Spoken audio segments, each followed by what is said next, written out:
everybody. Welcome back to our Tuesday class on August 18th for CMN 153 as we are heading towards the ending of the semester. Today we're talking about television and cable. Thank you to all of you who've contacted me about your final project and some of the thoughts that you've had. If you'll keep in mind that you've got up until the ending of the semester, but the ending is coming sooner rather than later. And in terms of television and cable, that's probably the media form that most of us have a good amount of experience with. Its heyday was in the 1960s to the 1980s. That was the time when we had the three major networks of ABC, NBC, and CBS that pretty much monopolized the media environment of television. Though I'd briefly mention that Rupert Murdoch started a fourth, or what was known as a fourth network, Fox, in the 1990s, which was considered to be pretty revolutionary, that he was able to break that stronghold.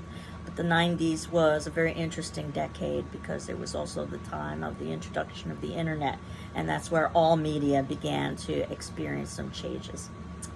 Television profits come from advertising. And if you'll remember the beginning of the semester where we talked about advertising as the glue that holds all media together. And television advertising in particular, depending on the time and the program, can be very, very expensive. Super Bowl is probably one of the best examples of that. Cable, which was introduced after television, gets its profits from both advertising and subscriptions, which is a much more clever business model. Cable gives better transmission quality and also is able to give more diverse programming because basically they can, rather than focus to a general mass, they can begin to focus a little bit more on demographics and also on some more risque content. And they become basically the duplicate storyteller of film. That cable had a lot of access to themes and subject matter that film oftentimes would only have access to, which was part of the appeal of early cable. Probably the most powerful thing about television and cable, that now we can have both audio and visuals at the same time, is that we've got this mass, simultaneous, communal experience. It's very hard to kind of indicate what it meant to have hundreds of thousands, if not millions of people all experiencing the same thing at the same time. And that was a common knowledge base and it was a unifier. That said, we live in an increasingly fragmented world, as you know, and that pertains to not just media, but to lots of elements in our society. And I don't know if we're ever going to experience something of that nature again. Perhaps if there's some sort of significant tragedy that might unify us all in a television experience that we experience simultaneously. Or again, the Super Bowl has the ability to do that on a large scale. But outside of that, I doubt that those days of television will ever come back with the powerhouse that it used to be. And because of media convergence, as we've talked about before, television has had to adapt accordingly. It started in the early 1900s with the cathode ray tube, and that's what led to the ability to transmit both audio and visual. Initially using radio waves, which was analog, from a transmission point, a television station, to a reception point, a TV set. And as we talked about with the radio section, radio signals are somewhat tricky because you don't always get the best reception, and there are a limited number of frequencies that can be used because they can jam one another. In 1934 was the first public demonstration of television in Philadelphia, but probably the most well-known demonstration was in 1939, and that was RCA's public television demonstration of television in the New York's World Fair. The 1940s is when cables were beginning to be used for signal transmissions in Oregon, New York, and Pennsylvania in particular, because TV signals were being blocked either by mountains or buildings or both. The 1950s is where we begin to get the heyday of television. And this is when communication satellites from the 1950s to the 1960s were used in space for signal amplification. The 1970s is where we have the first cable network to use these satellites, and that was HBO, a cable network that you might still be familiar with, which led to narrowcasting. We talked about broadcasting, where you're basically sending a message over a large group of people, an agricultural term when you are spreading seeds. But narrowcasting, the idea of specialized programming for a specific demographic group, something that, as we talked about with magazines, they were able to do very well because they were usually directed towards a particular kind of readership. The 1980s led to pay-per-view, so you could perhaps watch a specific programming event, not necessarily with the appropriate, of course, charge. Not necessarily have to subscribe to an entire channel.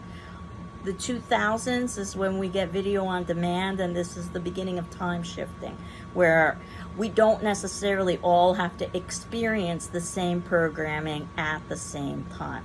And this is also the beginning of fragmentation as well. 2009 was an interesting date because that's when the radio analog signal was basically retired and all signals became digital, basically using binary zeros and ones for their transmission, which led to, again, much better quality. And also much more space because you didn't have frequencies interrupting or interfering with one another. And then in the 2010s, as we've seen, media convergence, where television is being consumed on computers and mobile devices, and television is also being produced by other media forms. Netflix, for instance, is a great example. So we want to think about the 1950s, which was basically the beginnings of television's stronghold. What happened in the 50s was the introduction of color television. The shift from having a single sponsor for a program to multiple sponsors. That led to many more advertising opportunities. And prime time, which was viewed from 8 to 11 o'clock in the evening, viewed as the time when most audience members would be watching television, and the most desirable demographic, those with purchasing power, would be watching television. The 1950s, however, showed some of the perhaps scandals that could be associated with media. Quiz show scandal, where it turns out that the quiz show that seemed realistic was not at all realistic because it had been fixed. And viewers were horrified, actually, that such a thing could occur. That led to the beginning of the planting of seeds of doubt that just because they can see an image as well as hear it, that doesn't necessarily mean it's always truthful. And old TV shows that we know very well, perhaps you're familiar with I Love Lucy, oftentimes began as radio programs, and this was content that was taken from the radio in order to be able to develop this new media form, television, and radio had to adapt accordingly. I Love Lucy actually began in its first incarnation as a radio show, and that was adapted. And it's so important for helping to really cement the idea of the sitcom or the situation comedy, where you've got approximately a half hour, well, more like 20 minutes after you delete the advertising, with some sort of a dilemma that is easily and quickly resolved, and it's done for humor. Not only did I Love Lucy help to establish the standard of the sitcom, but in a very savvy business move, they filmed those episodes on film, which meant that the quality has been preserved over decades and decades, which is why it's done so well, or one of the reasons why it's done so well in syndication. It was also the time of anthology dramas. There was actually some rather high-end stuff going on in television. And if you know anything about the television series The Twilight Zone, they utilized some of the best short story writers of the day to produce their content and to make social and political commentary. So it wasn't just all necessarily a lighthearted entertainment, and some of it was rather literary and serious and thought-provoking. When we move to the 1960s is where we get the introduction of public television. The idea that television, much like we've talked about with radio, has a responsibility to serve the public good. Therefore, public television was established to help target those markets that, let's say, might not seem so profitable for advertisers, children and older individuals in particular, and that would be financed through donors and the government. This is also in the 1960s where we get our first televised presidential debate between Nixon and Kennedy. Completely changed the political landscape and what was expected in terms of campaigning. And it also is a very interesting debate because it was still the very early days of television. So approximately half of the audience listened to that debate on the radio.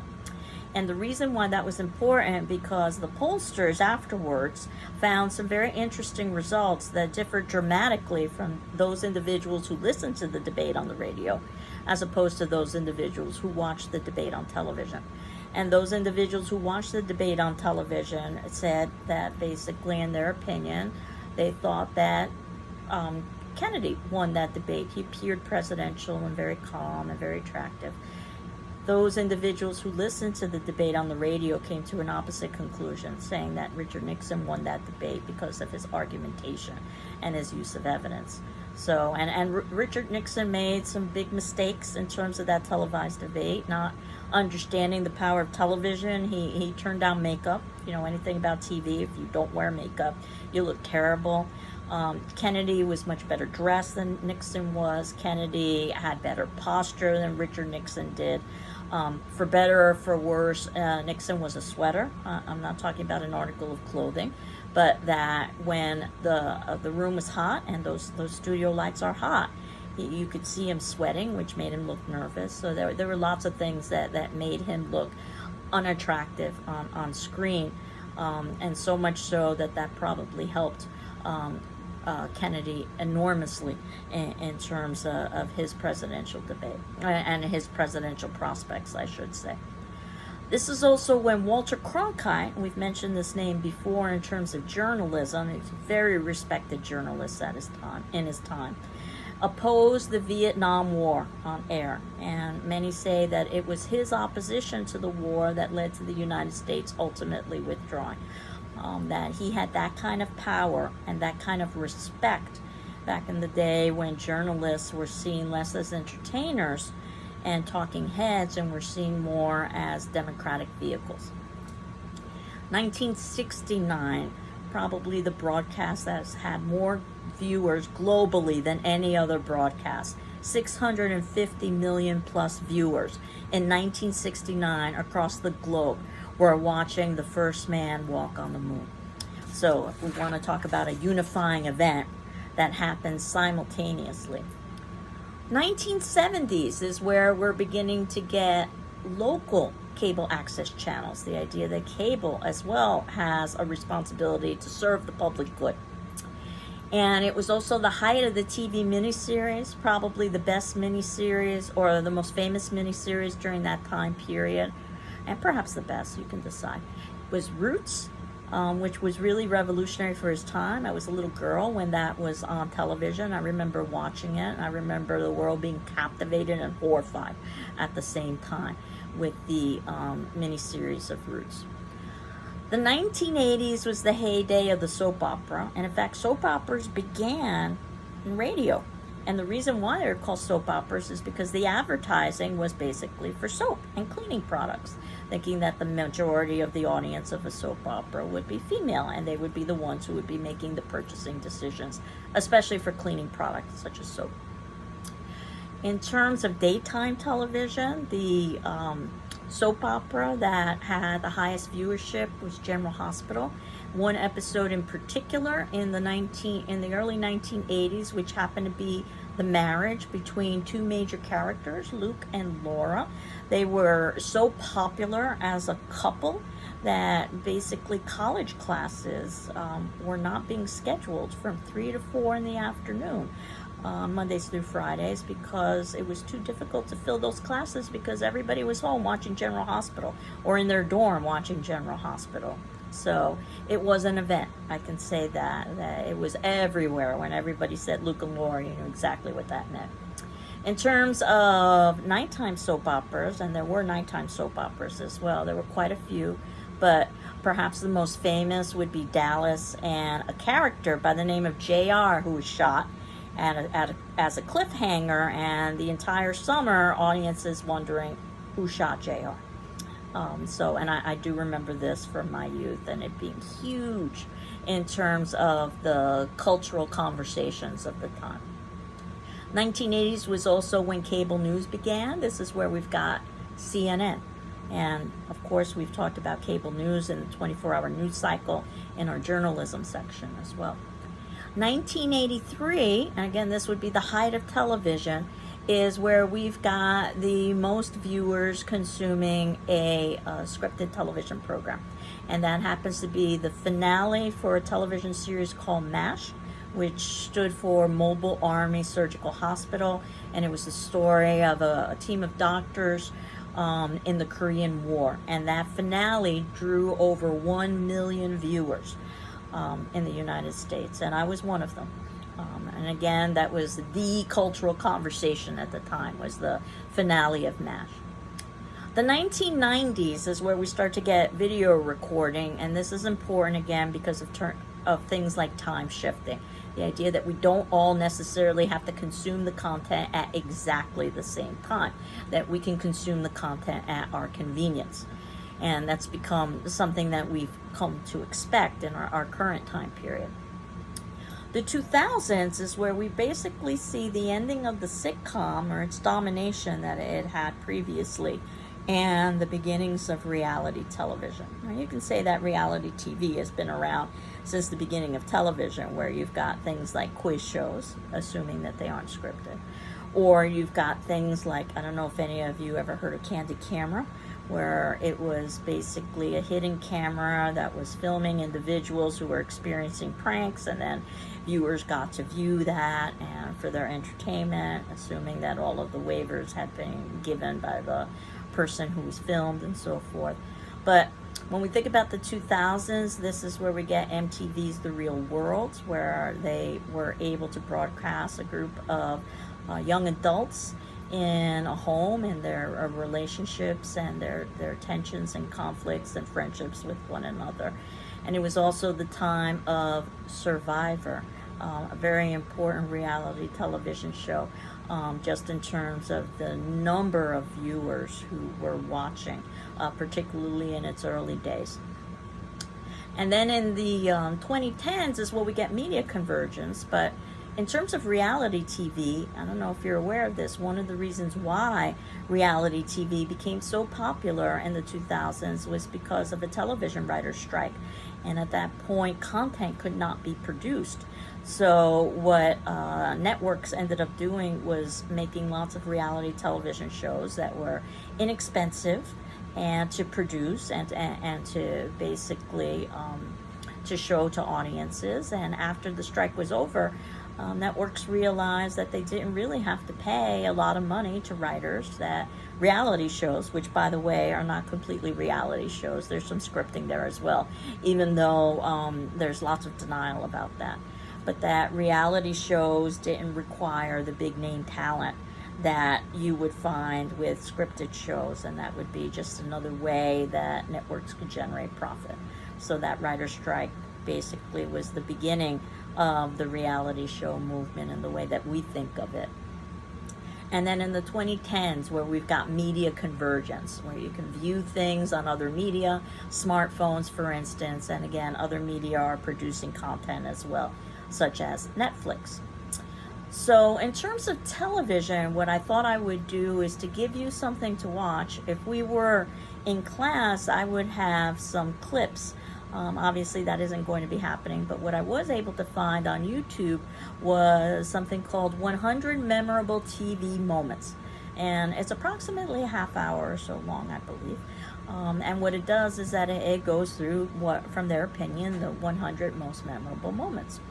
And I thought that for today's question on our class discussion forum would be for you, after you viewed that clip, or that presentation to identify and briefly discuss 3 of the television moments that they identify that you think are particularly interesting in terms of identifying a specific cultural moment. So again, your attendance is to watch the 100 memorable TV moments, and out of the ones that they identify, choose 3 to briefly discuss in your discussion forum about why you think they are interesting and what they might say about our particular culture. I'm also going to leave you with the website for Purdue OWL. If you're not familiar with Purdue OWL, it's a superb writing website to help individuals with their writing, and also it talks a little bit about documentation as well.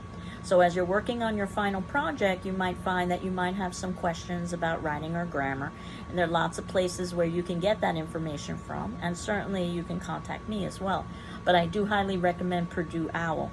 And in terms of documentation, if any of you are using outside resources, you are going to need to indicate where those resources came from. The system that we use is called the MLA, or Modern Language Association. That's the system for the humanities, and that would also include this class. There are other systems, for instance, APA, American Psychological Association, but those are reserved for the sciences. We're focusing on the liberal arts. And the MLA system is basically a system of parenthetical documentation, which means that at the ending of a quote, in parentheses, immediately following that quote, whether you are completed with your sentence or not, but in the parentheses, you give brief amounts of information of the location of that quote. What that usually means is a page number. It could also include the author's surname if it's not clear which author you are referencing. It could even include both the author's surname and part of the author's title if you have multiple texts from the same author. And the idea behind the parentheses is that that gives the minimum amount of information that a reader would need in order to determine where that quote comes from. And then all of the detailed information comes at the ending of the paper in something called a works cited page. And it's much like a bibliography, if you've ever heard of bibliography. But a works cited page of literally all of the works that you cite or quote in your paper. And all of that is listed in alphabetical order, so it's easy to find a particular author. And you give the author's last name and then the author's first name, and then you give the text. And there are different formats for citing from, let's say, a magazine as opposed to a book, as opposed to a website. And that's what the MLA discusses, all of the different techniques you're supposed to use. It's not something that you necessarily memorize, it's just something that you look up and you follow the format. And you can find that on Purdue OWL, as well as our GCC library site. And the GCC library site has some excellent resources as well in terms of writing and documentation. So as you're going through your final paper, I hope that these sites can be of use to you, but certainly contact me if you have any questions or concerns. I hope you're well. I am well, and we will continue on next class. Take care. Bye-bye.